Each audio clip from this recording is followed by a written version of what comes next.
warahmatullahi wabarakatuh. Kembali lagi di Hipotesis Hikmah Podcast Isu Strategis. Kali ini saya akan membawakan pada sesi hipotesis kali ini bersama saya Anissa Nurul Ilmi dengan mengangkat tema tentang menilik dialektika politik praktis pesta demokrasi. Mahasiswa, tentunya saya di sini tidak sendirian ya teman-teman.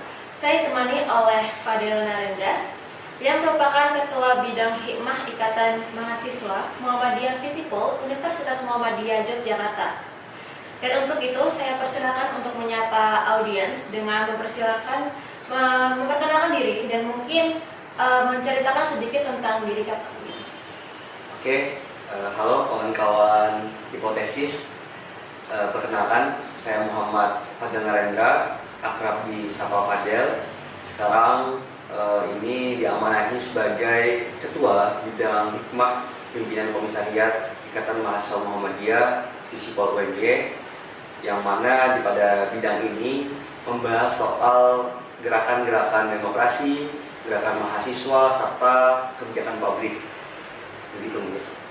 Terima kasih Pak Fadil, dan mungkin sudah siap ya Pak untuk berbincang-bincang dan berbagi ilmu di sesi podcast kali ini.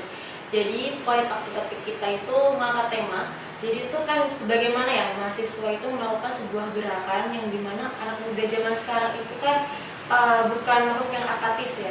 Mereka itu tidak mau, dan nggak cuma diem aja ya semata.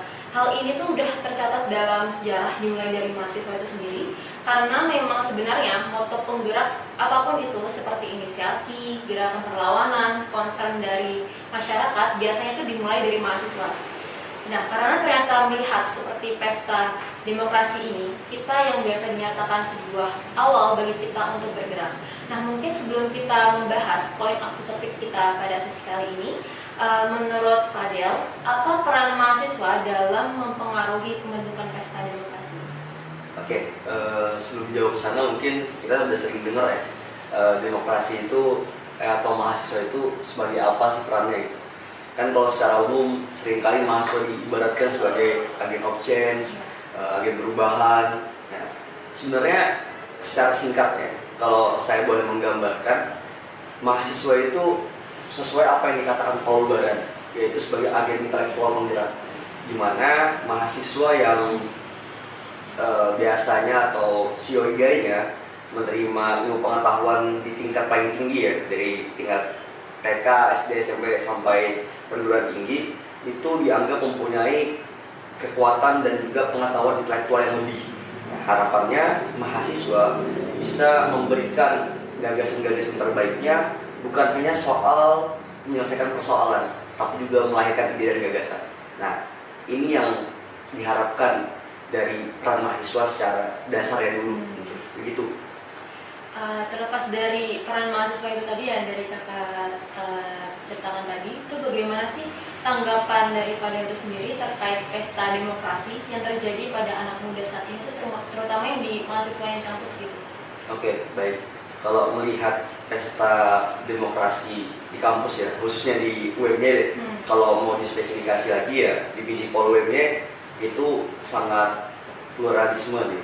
Dalam artian banyak banget nih golongan-golongan atau partai-partai politik di lingkup kampus yang juga mencoba untuk menghidupkan demokrasi di kampus. Lewat apa? Lewat pemilihan gubernur, mungkin lewat pemilihan presiden mahasiswa, lewat pemilihan legislatif, kalau di kampus namanya kan Dewan Perwakilan Mahasiswa atau DPM. Nah, ini kan merupakan bentuk upaya daripada mahasiswa itu sendiri untuk bisa menghidupkan demokrasi di tingkat kampus. Karena sebagian orang juga berpendapat bahwasanya kampus ini menjadi miniatur kecil negara. Nah, oleh sebab itu, bagaimana caranya kita sebagai mahasiswa, kita sebagai individu yang diamanahi intelektual yang lebih, harus menghidupkan demokrasi di tingkat yang paling kecil dulu. Sehingga ketika harapannya pasca kita lulus dari kampus, kita bisa mengimplementasikan nilai-nilai dan upaya demokrasi itu secara nasional maupun bahkan internasional. Dari gerakan-gerakan yang udah mungkin kakak lihat di kampus itu sendiri, pasti kan ada tantangan ya kak, untuk tantangan utama yang dihadapi dari proses pembuatan dari pesta demokrasi itu dari di era baru politik anak muda gitu ya. Nah, cara kakak ngatasin dari tantangan-tantangan itu gimana ya? Oke, kalau kita bicara soal tantangan sebenarnya mahasiswa zaman sekarang itu kan tergolong dalam suatu era yang namanya the growth of critical citizen. Kita dalam fase semua orang tuh kritis, termasuk mahasiswa gitu. Nah, di era yang kritis ini mahasiswa punya target dan standarisasi demokrasi yang lebih gitu. Nah, oleh karenanya dalam menghadapi tantangan sekarang, kalau kita lihat secara nasional kan ketika kita demonstrasi, mengeluarkan pendapat yang sebenarnya itu merupakan bentuk implementasi daripada demokrasi, kita seringkali dibungkam, kita seringkali direpresi oleh aparat. Nah, hal-hal kayak gini kan yang sebenarnya membunuh demokrasi dan membuat kita-kita yang mahasiswa ini jadi takut gitu loh. Ada yang baru belajar menyuarakan pendapat, udah dapat pesan di WA-nya, nanti kalau kamu kayak gini saya bunuh gitu. Nah, hal-hal kayak gini yang sebenarnya akhirnya membunuh demokrasi. Oleh karenanya mungkin kawan-kawan yang nonton podcast ini, kita sebagai anak muda khususnya mahasiswa punya tugas penting nih untuk tetap menjaga demokrasi. Kalau kita bicara romantisme sejarah kan 98 kita udah pernah bikin gerakan yang besar. Nah, harapannya di era yang sekarang kita nggak berhenti pada gelembung-gelembung kecil, tapi bagaimana caranya kita juga tetap mencoba untuk terus memberikan gelombang-gelombang besar, memberikan kritik kepada pemerintah. Ya, kritiknya harus berdasar dan juga sesuai dengan kajian-kajian akademis untuk bisa menjaga pesan reformasi bahwasanya demokrasi adalah untuk menjaga daripada amanat yang sudah diberikan kepada kita oleh pendahulu-pendahulu kita gitu. Nah, oleh sebab itu sebagai anak muda bukan masalah lagi kita untuk menegasikan antar gerakan, tapi bagaimana caranya sebagai anak muda untuk berkolaborasi dalam rangka menjaga demokrasi secara tingkat kampus maupun secara nasional. Itu sih. Oke, kalau kita bicara tentang gerakan ya sama mahasiswa itu, tentunya kan ada tujuan, ekspektasi, dan harapan, dan juga ada target tentunya ya. Kalau dari dialektika politik pesta demokrasi itu pada mahasiswa itu apa ya? Oke. Kalau misalkan sebenarnya tujuan besarnya apa ya? Kalau yang experience saya, tujuannya adalah merebut opini publik. Gitu. Kita kan sekarang dihadapkan pada era teknologi ya. Kalau diistilahkan role of social media gitu. Ada dua gerakan besar yang mencoba merebut demokrasi di lingkup teknologi ini atau social media. Ada gerakan sentripetal, ada gerakan sentrifugal. Di mana gerakan sentripetal ini dianggap sebagai gerakan-gerakan yang dikeluarkan oleh oligarki, oleh rezim gitu untuk membungkam kita. Nah, sedangkan gerakan sentrifugal ini adalah gerakan-gerakan yang lahir dari mahasiswa, lahir atas kajian-kajian akademis, lahir dari keresahan yang organik untuk tetap menjaga demokrasi. Ya. Bagaimana sih caranya untuk mencapai tujuan itu? Ya, pertama kita harus fokus dalam artian kolaborasi, fokus pada penelitian masing-masing untuk bisa memberikan fakta-fakta yang konkret, fakta-fakta yang empirik di sosial media maupun di forum-forum yang tersedia gitu loh. Nah, untuk apa? Untuk menekan rezim-rezim. Kan sekarang eranya ini ya, eranya bukan hacker sih ya, diistilahkan orang-orang yang dibayar oleh oligarki, oleh rezim untuk ngebungkam kita semua. Nah, untuk bisa mencapai tujuan kita merebut opini publik, perlu banget dari kita itu saling support gitu. Misal orang-orang yang bergerak di ajang timnas atau penelitian di kampus, kita support karena mungkin itu bisa jadi salah satu referensi kita. Nah, kita yang turun ke jalan, kita yang kritis untuk terus memberikan kritik pada pemerintah lewat sosial media maupun demonstrasi, kita juga harus terbuka gitu loh. Ketika ada teman-teman yang mau ikut untuk demo, ya kita terbuka dengan tangan lebar, bukan malah menghakimi.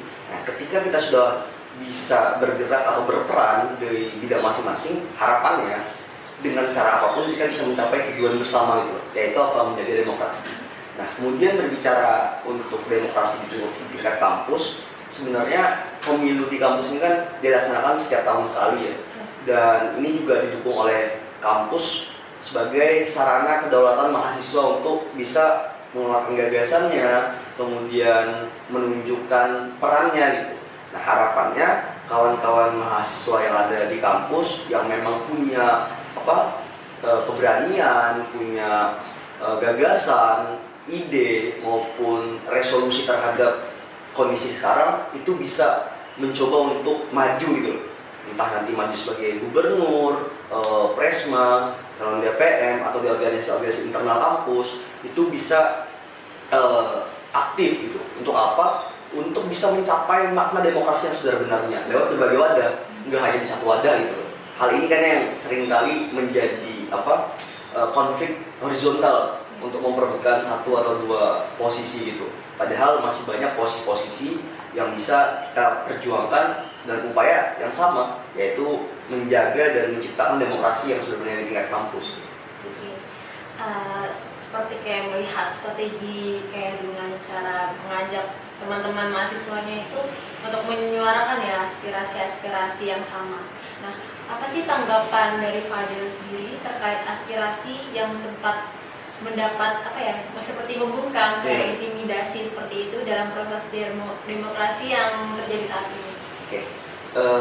Ketika kita bicara soal kebebasan berpendapat, sebenarnya di dalam pasal 28E ayat 3 dijelaskan bahwasanya kita tuh punya kebebasan kebebasan berserikat, berkumpul, mengeluarkan pendapat secara lisan maupun tulisan gitu. Jadi nggak ada alasan ketika rezim ataupun aparat membatasi kita gitu. Karena kita punya hak untuk bersuara, salah satunya lewat demonstrasi ataupun lewat bikin konten gitu.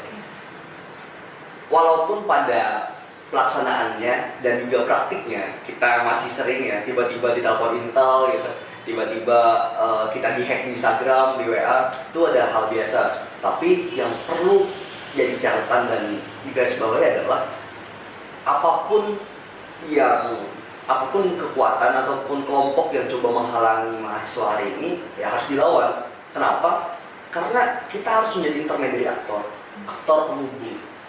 Aktor penghubung diartikan sebagai ketika pemerintah mengeluarkan kebijakan yang non atau tidak pro rakyat, gimana caranya kita sebagai mahasiswa mengkritik dengan landasan-landasan berpikir yang sudah kita tempuh di kampus. Kenapa? Karena negara ini nggak absolut. Kita kan udah ada demokrasi ya, negara ini nggak absolut. Kadang-kadang sebagai manusia juga ada hal-hal yang salah. Nah kita perlu ingatkan, kita perlu kritik. Kalau kita harus diarahkan pada, misalkan ada nih pejabat yang bilang, ya mahasiswa harus sopan dalam berkritik. Ya kita sudah sampaikan secara halus, tapi nggak digubris ya. Kayaknya kita perlu beberapa kali frontal gitu. Nah ini ketika kita memandang bagaimana kesan buruk yang kita dapat ketika menyuarakan itu. Nah kemudian sebagai mahasiswa khususnya di kampus ya, bagaimana caranya kita harus kuat dulu nih secara konsolidasi internalnya, dalam artian sebelum kita keluar untuk menyuarakan, bagaimana kalau kita ada pembacaan dulu gitu, bagaimana kalau kita bagi-bagi tugas dulu ketika nanti demo yang bertugas sebagai orator siapa, sebagai korlap siapa, kodum siapa, sehingga gerakan itu punya legitimasi yang kuat untuk mahasiswa dulu gitu. Ketika legitimasi gerakan itu sudah kuat, harapannya apa yang menjadi tujuan kita, apa yang kemudian kita anggap gerakan, itu bisa kita capai gitu. Tapi ketika kita belum tuntas dalam berkonsolidasi dan lain-lain ya, gerakan ini akan menjadi gelembung kecil. Ya paling pejabat bilang, itu paling jam 4 udah bubar, paling jam 3 udah bubar, karena nggak ada tujuan gitu. Nah, kita harus adakan itu. Kemudian yang ketiga adalah bagaimana kita harus seringkali rajin merefleksikan. Misalkan kita mengadakan gerakan, apa sih yang kurang dari gerakan kemarin? Apa sih yang menjadi masalah dari gerakan kemarin? Kenapa sih nggak tersampaikan? Nah, ini harus kita refleksikan dengan serius. Sehingga ketika kita melakukan aksi, kita menyampaikan pendapat, mendapatkan refleksivitas, mendapatkan pembatasan-pembatasan dari pihak-pihak yang kadang-kadang kita nggak tahu siapa, ya kita bisa menjawab dan juga kita bisa kuat gitu. Tapi kalau itu nggak kita lakukan ya pastinya gerakan kita bakal digembosi gitu sih. Sebenarnya udah beberapa cara yang mengatasinya yang dari dijelaskan. Oke, sebenarnya tuh mengingat bahwa aspirasi dan semangat dari mahasiswa itu sendiri kan inilah yang bisa mengubah gitu ya, mengubah kayak istilahnya tuh memperbaiki gitu, negara. Dan ini tuh juga menjadi suatu macam trigger perubahan yang baik bagi negara. Tapi apakah memang seburuk itu sih kayak demokrasi kita saat ini, melihat apa yang sudah terjadi pada anak muda dan apa yang sedang disuarakan pada mahasiswa, dan kalau memang seburuk itu dan atau bisa dibilang dengan seambruk itu, sebenarnya parameter untuk demokrasi yang bisa dikatakan baik itu seperti apa ya? Oke, ketika kita bicara standar demokrasi ya, sebenarnya kan kalau di Indonesia itu demokrasi Pancasila ya. Kalau kita mengacu pada beberapa tokoh ya, kayak misalkan Abraham Lincoln pernah bilang bahwasanya demokrasi itu adalah bentuk untuk dari rakyat, oleh rakyat untuk rakyat misalnya. Nah itu kan bicara soal rakyat terus tuh. Tapi ada beberapa filsuf juga yang bilang, contohnya misalkan Sidney Hook dari Amerika, dia bilang bahwasanya demokrasi itu merupakan sistem politik di mana segala kekuasaan yang penting, baik langsung atau tidak langsung, itu diputuskan oleh rakyat. Nah, sebenarnya dari semua definisi ataupun pemikiran, semuanya itu mengandung kata rakyat sebenarnya. Nah, maka kalau aku menyimpulkan adalah demokrasi secara standarnya adalah by rakyat. Semuanya apa sih yang menjadi kehendak rakyat? Nah, pembukaan akses ketika pembuat kebijakan ada, gimana sih caranya rakyat dilibatkan?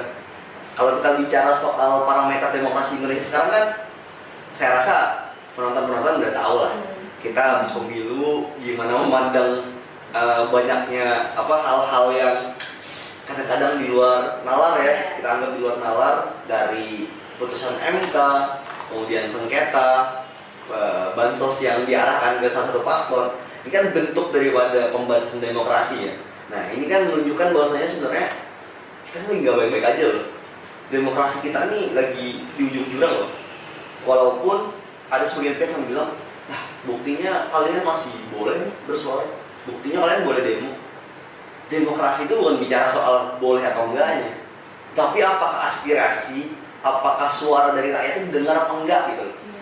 Contohnya aja kan beberapa rancangan undang-undang nggak melibatkan rakyat. Rakyat yang melibatkan kan yang cuma di Senayan, itu juga nggak tahu wakilnya siapa gitu loh. Nah, oleh sebab itu saya rasa penting bagaimana akhirnya rezim, bagaimana akhirnya pemerintah bisa menyerap daripada suara rakyat dan aspirasi rakyat ini secara utuh gitu loh, bukan setengah-setengah gitu. Kan seringkali pemerintah, Dewan Perwakilan kita udah dengerin kok kata rakyat ABCD, ternyata cuma yang diambil cuma A sama B doang, padahal poinnya di C, D, F misalnya. Hal-hal kayak gini kan alibi politik aja sebenarnya yang dipakai oleh rezim dan pihak-pihak oligark untuk bisa membodoh-bodohi kita gitu. Itu sih. Oke. Bicara mengenai anak muda ya, apa yang udah terjadi pada saat ini yang seperti dikatakan tadi yang menjadi trigger terus menjadi mengapa aspirasi ini tuh bisa muncul dari pesta demokrasi mahasiswa saat ini. Nah, apa tanggapan dari Fadel itu sendiri? Apakah juga bisa menjadikan antusiasme Fadel sebagai anak muda dan ini tuh bisa menurun atau berubah setelah terjadi pemilu yang kemarin? Oke, kalau misalkan kita melihat ya, apakah pemilu yang kemarin bisa nge-trigger ataupun membuat anak-anak muda jadi pesimis gitu, melihat dari pelaksanaannya, kebobrokannya. Nah, saya rasa kembali ke kita sebagai anak muda harus merefleksikan diri, kita ini mau jadi apa sih? Peran kita ini gimana sih? Ketika kita sadar peran kita bahwa nanti 2045 kan katanya Indonesia emas nih, yang bakal melanjutin kan kita yang anak muda ya. Ketika kita tahu tugas kita nanti ini untuk apa, sekarang untuk apa, saya rasa pesimisme itu nggak pernah terpikir di otak kita. Kenapa? Karena kita punya tanggung jawab yang besar untuk negara. Contoh, dulu Sumpah Pemuda oleh orang-orang kayak kita, pemuda itu. Nah, harapannya pemuda-pemuda saat ini juga bisa optimis, juga bisa percaya bahwasanya negara yang sudah bobrok ini, kondisi yang lagi nggak baik-baik aja ini, kita bisa usahakan loh, kita bisa upayakan loh, lewat apa? Lewat kolaborasi. Nah makanya harapannya juga di tingkat kampus, khususnya politik kampus ya, kita nggak cuma berbicara soal pencitraan, kita nggak cuma berbicara soal strategi dan taktik politik, tapi bagaimana caranya kita sebagai anak muda bisa berbicara soal gagasan, kita bisa berbicara soal ide. Ketika misalkan ada banyak calon presma, ada banyak calon gubernur, ketika debat itu nggak bicara soal aib, tapi bicaranya soal mau dikemanakan negara ini. Ide-ide kebangsaan itu muncul gitu, sehingga orang-orang yang melihat, mahasiswa-mahasiswa yang melihat punya giroh, oh gue optimis nih sebagai anak muda harus ngelahirin gagasan, harus ngelahirin gerakan. Buat apa? Buat bangsa, buat Indonesia. Tapi ketika kita hanya bicara, ketika bahas politik hanya bicara soal sampah-sampahnya doang, hitam-hitamnya politik doang, pasti ada sebagian orang yang berpikir bahwa oh iya ya, politik, demokrasi, sistem kenegaraan itu udah bodoh, nggak bisa diselamatkan nih.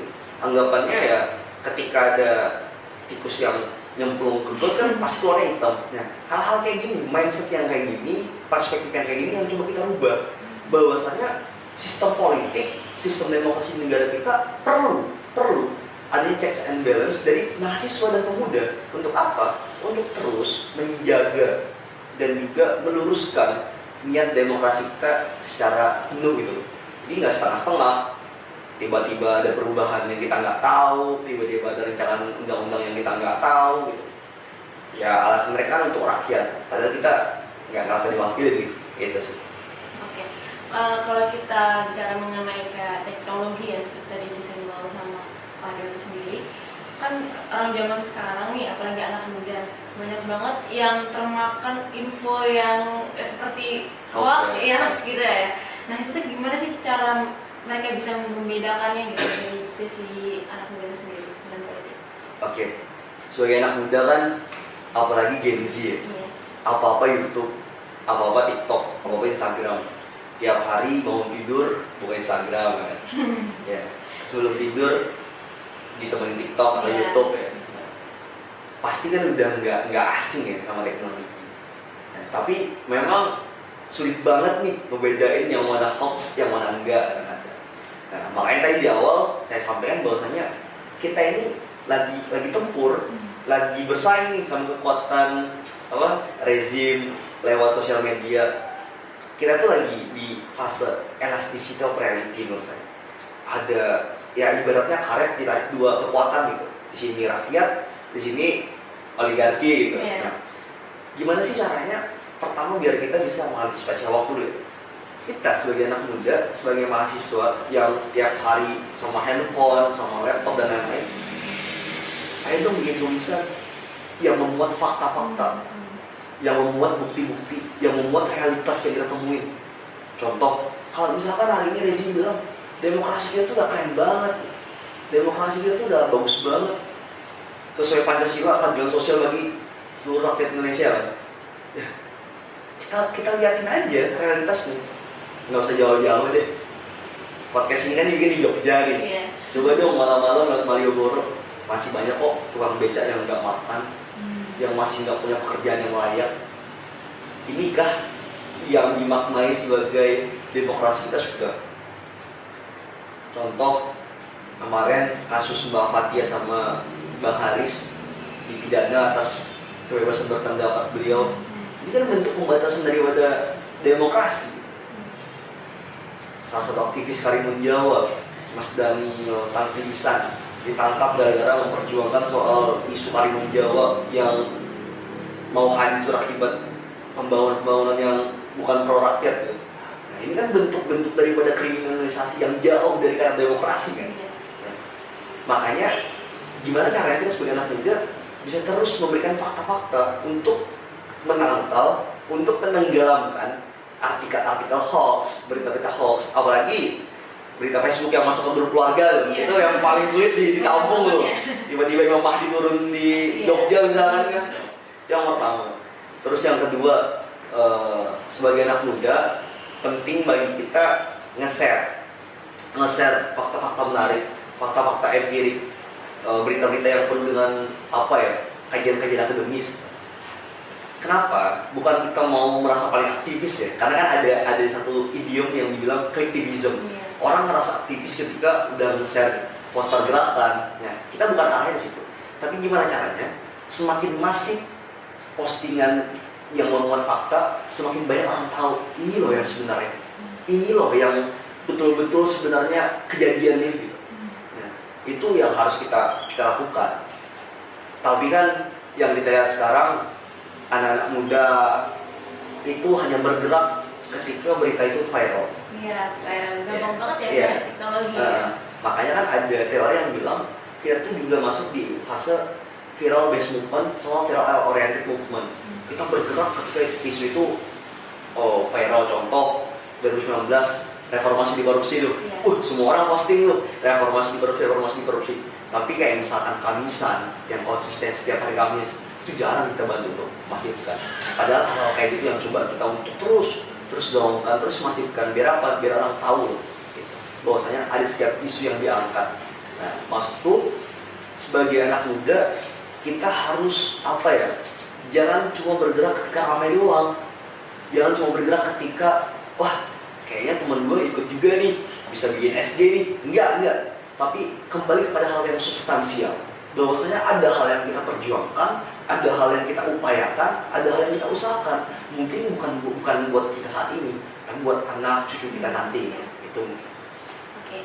Jadi pada intinya kan demokrasi itu seringkali jadi pilar utama ya dalam membentukkan identitas dan tatanan di politik mahasiswa itu sendiri. Namun pada realitinya seringkali terjadi banyak tantangan yang muncul yang bisa saja mengancam stabilitas itu sendiri.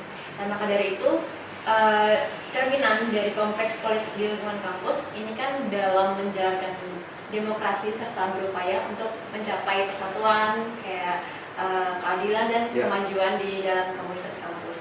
Nah, menurut Fadil itu sendiri, untuk sekarang kan apakah ada pesan dan saran untuk generasi muda saat ini dalam membangun semangat demi mewujudkan aspirasi mereka bisa tersalurkan gitu atau menyampaikannya dengan baik?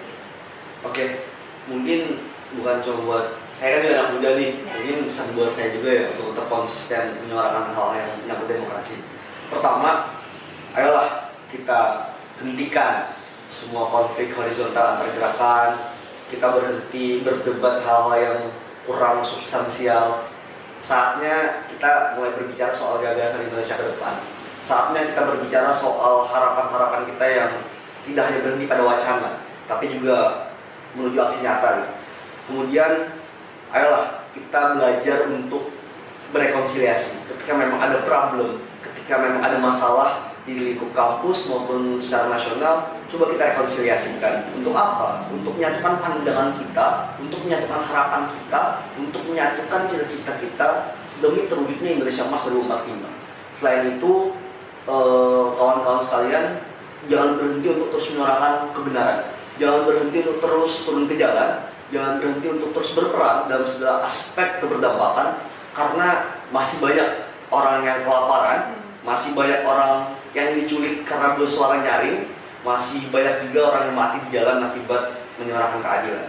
Makanya kata Syahrir, hidup yang tidak dipertaruhkan tidak pernah dimenangkan. Maka bertaruhlah dengan hal-hal yang positif, bertaruhlah atas cita-cita kita dan masa depan kita menuju Indonesia yang lebih baik lagi.